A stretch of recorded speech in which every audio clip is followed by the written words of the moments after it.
వరుస తుఫాన్లతో నష్టపోయినటువంటి రైతాంగాన్ని ఆదుకోవాలని, పంటలకు గిట్టుబాటు ధరలు కల్పించాలని, ప్రభుత్వం నుంచి ఇవ్వాల్సినటువంటి అన్నదాత సుఖీభవ నిధులు తక్షణం జమ చేయాలని చెప్పి డిమాండ్ చేస్తూ భారత కమ్యూనిస్ట్ పార్టీ సిపిఐ రైతు సంఘం తలపెట్టినటువంటి రాష్ట్ర వ్యాప్త ఆందోళనలో భాగంగా ఈరోజు కడప ఆర్డీఓ కార్యాలయం వద్ద ఆందోళన జరుగుతూ ఉంది.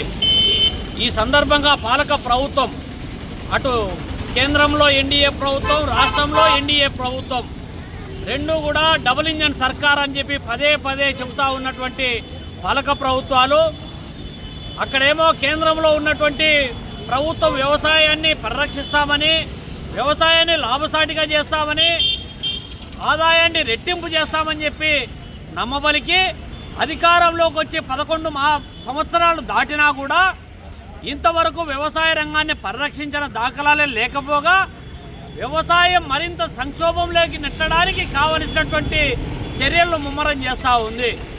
నిరంతరం వ్యవసాయాన్ని కార్పొరేట్ కంపెనీలకు కట్టబెట్టాలని ప్రయత్నం సాగిస్తూ ఉంది.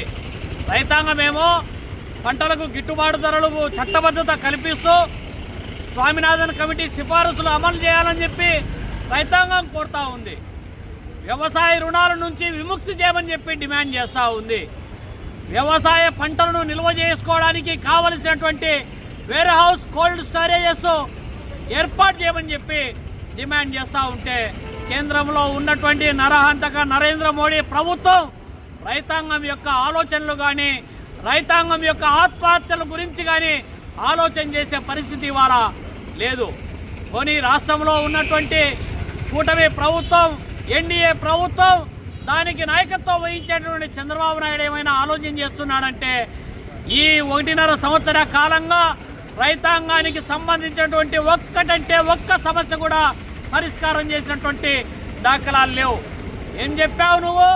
అన్నదాత సుఖీభవ పేరుతో ప్రతి ఏడాది 20,000 ఇస్తానని చెప్పి చెప్తివి. మరి పోయిన సంవత్సరమేమో ₹1 కూడా జమ చేసిన దాఖలాలు లేవు.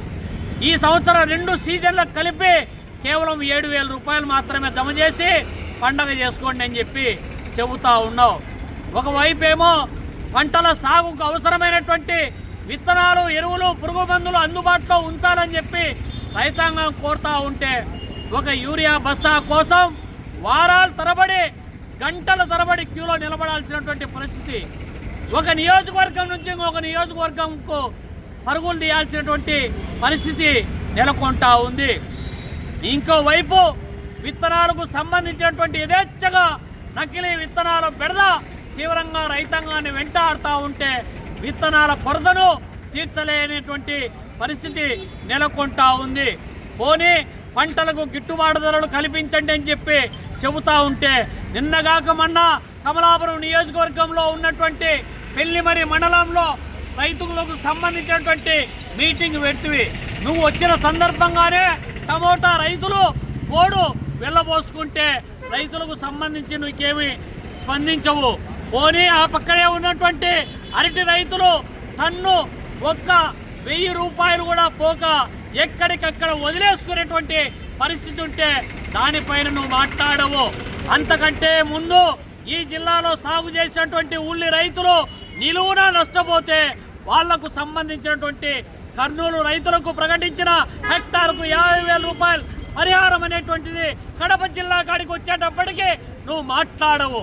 అంటే రైతులకు సంబంధించినటువంటి ఏ ఒక్క సమస్యలో కూడా ఇవాళ కేంద్ర రాష్ట్ర ప్రభుత్వాలు దాటవేత వైఖరి అవలంబించడం వల్ల రైతులు అతివృష్టి, అనావృష్టి, మొన్నేమో మొంతా తుఫాను, నిన్నేమో దిత్తో తుఫాను, అంతకంటే ముందు కరువు వల్ల అనేక రకాలుగా రైతాంగం నష్టపోతున్నటువంటి నేపథ్యాన్ని మనం చూస్తూ ఉన్నాం.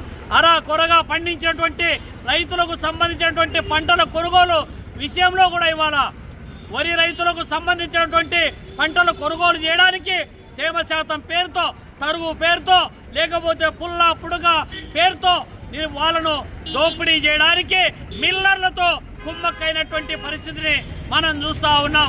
అంటే ఇవాళ కేంద్రంలో, రాష్ట్రంలో ఉన్నటువంటి పాలక ప్రభుత్వాలు రైతుల ప్రభుత్వాలు కావివి, రాబందుల ప్రభుత్వాలు, రైతాంగ వ్యతిరేక ప్రభుత్వాలు అనేటువంటి విషయాన్ని గ్రహించేటటువంటి క్రమంలోనే ఇవాళ భారత కమ్యూనిస్ట్ పార్టీ సిపిఐ ఆంధ్రప్రదేశ్ రైతు సంఘం పోరాటానికి శ్రీకారం చుట్టింది.